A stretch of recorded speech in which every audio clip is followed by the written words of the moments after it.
Hello दोस्तों, फिर से स्वागत है आपका हमारे यूट्यूब चैनल में। और आज हम लोग बात करने वाले हैं बाल विकास एवं शिक्षा शास्त्र के एक महत्वपूर्ण टॉपिक या कहें तो एक महत्वपूर्ण वैज्ञानिक के बारे में, जिनका नाम है जीन पियाजे, जिनको पियागेट और पाईगेट नाम से भी जाना जाता है। इसमें हम लोग एक किताब के थ्रू कुछ उनके बारे में चीज़ों को समझेंगे, क्या सिद्धांत था उनका, कहाँ के थे वो, क्या, यही सब के बारे में बात करेंगे। और अगर आपको वीडियो पसंद आता है तो प्लीज़ हमारे चैनल को सब्सक्राइब करें और वीडियो को लाइक ज़रूर करें। हमारे चैनल में पहले से भी बहुत सारे वीडियो पड़े हुए हैं जिनको आप लोग देख के अपने ज्ञान में वृद्धि कर सकते हैं, और सभी विषय की वीडियो इसमें अपलोड होते हैं। तो बिना किसी देरी की हम लोग बात करते हैं टॉपिक की। तो सबसे पहले बात करते हैं जीन पियाजे के बारे में। तो इन्होंने संज्ञानात्मक विकास का सिद्धांत दिया था। अब पहले बात कर लेते हैं ये थे कौन। तो जीन पियाजे स्विट्जरलैंड के एक मनोवैज्ञानिक थे। बालकों में वृद्धि का विकास किस प्रकार से होता है, बालकों में उनकी बुद्धि का विकास किस प्रकार से होता है, यह जानने के लिए उन्होंने अपने स्वयं के बच्चों को अपनी खोज का विषय बनाया। किसको? स्वयं के बच्चों को अपनी खोज का विषय बनाया। बच्चे जैसे जैसे बड़े होते गए उनके मानसिक विकास संबंधी क्रियाओं का वे बड़ी बारीकी से अध्ययन करते, मतलब उन्होंने अपने खुद के बच्चों को एक तो इसका वो बना लिया, सब्जेक्ट बना लिया, और उनका अध्ययन वो किया करते थे और उसको लिखा करते थे कि इनमें क्या क्या चेंजेस हो रहे हैं और किस तरीके से हो रहे हैं। इसके जो रिजल्ट उन्हें ये इस चीज़ का मिला कि जो उनका सिद्धांत था वो इसी चीज़ का रिजल्ट था। उन्होंने अपने बच्चों के ऊपर जो प्रयोग किया था उसका जो भी उन्हें क्या बोलते हैं उसको कंक्लूजन मिला या जो रिजल्ट मिला, यही उनका सिद्धांत है। और इस सिद्धांत के अनुसार बच्चों के सीखने सूचना एकत्रित करने के तरीके से है। ठीक है, अब इसमें क्या क्या हो सकता है, तो ये है संज्ञानात्मक विकास का तात्पर्य बच्चों के सीखने और सूचना एकत्रित करने के तरीके से है। इसमें अवधान वृद्धि, प्रत्यक्षीकरण, भाषा, चिंतन, स्मरण शक्ति और तर्क शामिल है। अब देखिए, इन्हें सिद्धांत को एक लाइन में बद्ध किया है। वो लाइन क्या है? इसको पियाजे के संज्ञानात्मक सिद्धांत भी बोलते हैं। वह प्रक्रिया जिसके द्वारा संज्ञानात्मक संरचना को संशोधित किया जाता है। क्या? संज्ञानात्मक संरचना को संशोधित किया जाता है, समावेशन कहलाती है। यही इनका संज्ञानात्मक सिद्धांत है या यही पियाजे का सिद्धांत है। अब इसके अनुसार पियाजे ने अपने सिद्धांत के अंतर्गत यह बात सामने रखी थी कि बच्चों में बुद्धि का विकास उनके जन्म के साथ जुड़ा हुआ है, बर्थ के साथ क्या है, जुड़ा हुआ है। प्रत्येक बालक अपने जन्म के समय से कुछ जन्मजात प्रवृत्तियां एवं सहज क्रियाओं को करने संबंधी योग्यताओं, जैसे चूसना, देखना, वस्तुओं को पकड़ना, वस्तुओं तक पहुंचना आदि को लेकर पैदा होता है। देखो, ये चीज़ें क्या है, उनको सिखाना नहीं पड़ती। जैसे बच्चे दूध पीना स्वतः सीख जाते हैं, देखना स्वतः सीख जाते हैं, चीज़ों को पकड़ना स्वतः सीख जाते हैं, छोटे मोटे शब्द बोलना वो स्वतः सीख जाते हैं। तो ये चीज़ें हम उनको सिखाते नहीं हैं, ये जन्म के साथ ही उनके साथ आती हैं। अब बात करते हैं, जैसे वह बड़ा होता है तो उसकी बौद्धिक क्रियाओं का दायरा क्या होता, बढ़ जाता। उसकी जो कैपेबिलिटीज़ होती हैं वो बढ़ जाती हैं। वह बुद्धिमान बनता चला जाता है, नई नई चीज़ें सीखता है तो उससे फ़र्क पड़ता है और वो बुद्धिमान बन जाता है। इस सिद्धांत के अनुसार हमारे विचार और तर्क अनुकूलन के भाग हैं। संज्ञानात्मक विकास एक निश्चित अवस्थाओं के क्रम में होता है, ऐसा नहीं कि एकदम हो जाए, ऐसा नहीं है। ये धीरे धीरे स्टेप बाय स्टेप होता रहता है। संवेदी प्रेरक अवस्था अनुकरण, स्मृति एवं मानसिक निरूपण पर आधारित होती है। तो ये जो संवेदी इसकी प्रेरक अवस्था होती है वो किस पर? इमिटेशन, अनुकरण पर, और मेमोरी उसके दिमाग पर आधारित होती है। पियाजे ने इन अवस्थाओं को 4 भागों में बांटा है। कितने भागों में? 4 भागों में। कौन कौन से हैं? तो पहले तो उनके आप नाम सुन लीजिए। तो पहला भाग है इंद्रिय जनित गामक अवस्था। इंद्रिय जनित गामक अवस्था ये होती है जन्म से लेकर 24 महीने या जन्म से लेकर 2 वर्ष तक। उसके बाद आती है पूर्व संक्रियात्मक अवस्था, ये होती है 2 वर्ष से लेकर 7 वर्ष तक। उसके बाद आती है मूर्त संक्रियात्मक अवस्था, ये होती है 7 वर्ष से 11 वर्ष तक। और अंत में आती है औपचारिक या अमूर्त संक्रियात्मक अवस्था। तो सबसे पहले बात करते हैं इंद्रिय जनित कामक अवस्था में कि इसमें क्या होता है। तो मानसिक क्रियाएं इंद्रिय जनित गामक क्रियाओं के रूप में ही संपन्न होती हैं। भूख लगने की स्थिति को बालक रोकर व्यक्त करता है। इस अवस्था में व्यक्ति आँख कान नाक से सोचता है, मतलब ये सभी इस्तेमाल कर लेता है वो अपने, और बताता है दूसरे को। जिन वस्तुओं को वे प्रत्यक्षता देखते हैं, अपने सामने देखते हैं, उनके लिए उसी का अस्तित्व होता है। वो किसी चीज़ को भी सोच नहीं सकता, जो चीज़ उसने नहीं देखी है वो उस बारे में नहीं बता पाएगा या उसका अंदाज भी नहीं लगा पाएगा। जो चीज़ उसके सामने है उसी को देखेगा, उसी को समझा सकता है। इस आयु में बालक की बुद्धि उसके कार्यों द्वारा व्यक्त होती है।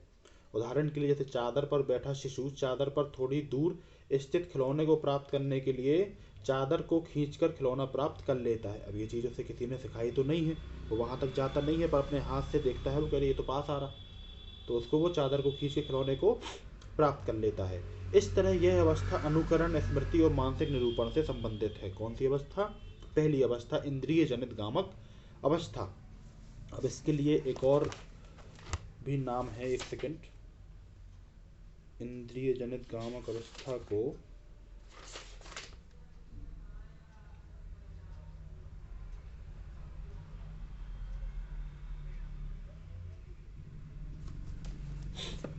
अब बात करते हैं दूसरी अवस्था की, जो कि है पूर्व संक्रियात्मक अवस्था, जो कि होती है 2 वर्ष से 7 वर्ष तक।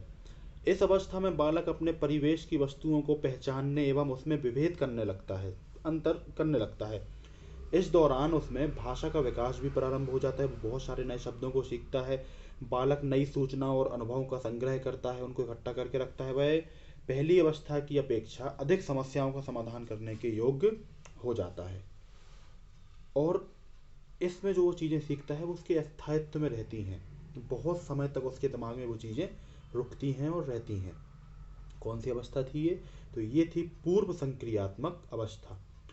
अब हम लोग बात करेंगे मूर्त संक्रियात्मक अवस्था की, जो कि 7 वर्ष से 11 वर्ष तक रहती है। इस अवस्था में बालक में वस्तुओं को पहचानने, उनका डिफ्रेंशिएशन करने, उनका क्लासिफिकेशन करने, वर्गीकरण करने, उनका विभेदीकरण करने की क्षमता विकसित हो जाती है। उनका चिंतन अब अधिक क्रमबद्ध एवं तर्कसंगत होना प्रारंभ कर देता है।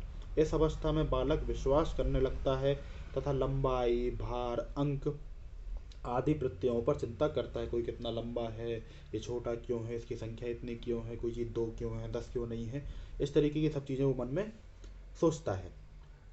और बहुत सारी एजुकेशन भी जो होती है वो इसी अवस्था में या इसी उम्र के दौरान होती है, तो बालक का दिमाग परिपक्व होने लगता है।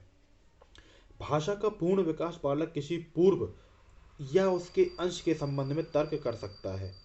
ठीक है, किसी चीज़ के बारे में वो बातचीत कर सकता है या वाद विवाद कर सकता है, ये सब सीखने लगता है वो। बालक अपने पर्यावरण के साथ अनुकूलन करने के लिए अनेक नियमों को सीख लेता है। पर्यावरण के साथ अनुकूलन करने के लिए अनेक नियम सीख लेता है। जैसे ठंडी में उसको ठंड लगेगी, स्वेटर पहनना है, आग से दूर रहना है वरना जल जाएगा, और बहुत सी ऐसी छोटी बड़ी बातें हैं जिनको वो सीखता जाता है समय के साथ। अब बात करते हैं अंतिम अवस्था की, जो कि है औपचारिक या अमूर्त संक्रियात्मक अवस्था, जो 11 वर्ष से और आगे तक रहती है। यह अवस्था 11 वर्ष से प्रौढ़ावस्था तक की अवस्था है। अमूर्त चिंतन इस अवस्था की प्रमुख स्पेशलिटी है। इस अवस्था में भाषा संबंधी योग्यता का या संप्रेषणशीलता, कम्युनिकेशन का विकास बिल्कुल टॉप नॉच हो जाता है। ठीक है, वो हर चीज़ सीख जाता है इस अवस्था में, बात कैसे करना है, क्या कहना है, क्या नहीं कहना है, ये सब चीज़ें। इस अवस्था में व्यक्ति अनेक संक्रियात्मक को संगठित कर उच्च स्तर के संक्रियात्मकता का निर्माण कर सकता है। विभिन्न प्रकार की समस्याओं के समाधान के लिए अमूर्त नियमों का निर्माण कर सकता है कि कैसे, अगर हमें नीचे जाना है तो सीढ़ियाँ उतरनी पड़ेंगी, ऊपर जाना है तो सीढ़ियाँ चढ़नी पड़ेंगी, गणित के सवालों को सॉल्व करना है तो प्रैक्टिस करनी पड़ेगी। बहुत सी ऐसी चीज़ें हैं वो जिनको वो सीखता है। बालक में अच्छी तरह से सोचने, समस्या समाधान करने एवं निर्णय लेने की क्षमता का विकास हो जाता है। फैसले लेने की क्षमता का विकास भी इसी अवस्था में हो जाता है। तो अब बात करते हैं कि जीन पियाजे के संज्ञानात्मक विकास के इन सिद्धांत का शैक्षिक महत्व क्या है, या एजुकेशनल फील्ड में इसका क्या महत्व है। तो पियाजे के अनुसार संज्ञानात्मक या मानसिक विकास निरंतर चलने वाली प्रक्रिया है। पियाजे के अनुसार संज्ञानात्मक या मानसिक विकास निरंतर चलने वाली प्रक्रिया है। बालकों का मानसिक विकास धीरे धीरे एक सोपान या क्रम के तहत होता रहता है। अध्यापकों को पहले बालकों के मानसिक विकास की अवस्था का निर्धारण कर तब उसे शिक्षित करने हेतु योजना बनानी चाहिए। पहले मतलब ये देख लेना चाहिए कि उसका मानसिक स्तर कैसा है, उसके बाद ही उसके आगे की योजना बनानी चाहिए कि इसको पढ़ाया कैसे जाएगा।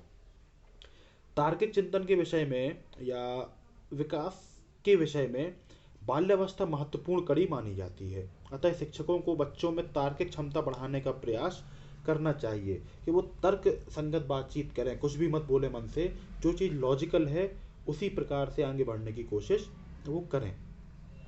वर्ग में समान रुचि के विद्यार्थियों को छोटे छोटे समूहों में विभाजित कर उनमें विचार विनिमय एक्सचेंज ऑफ थॉट्स के माध्यम से तार्किक बुद्धि के विकास के अवसर देने चाहिए। देखिए, इसी तरीके के प्रश्न परीक्षा में पूछे जाते हैं कि तार्किक बुद्धि विकास के अवसर देने चाहिए या नहीं देने चाहिए, या किस थ्रू देने चाहिए।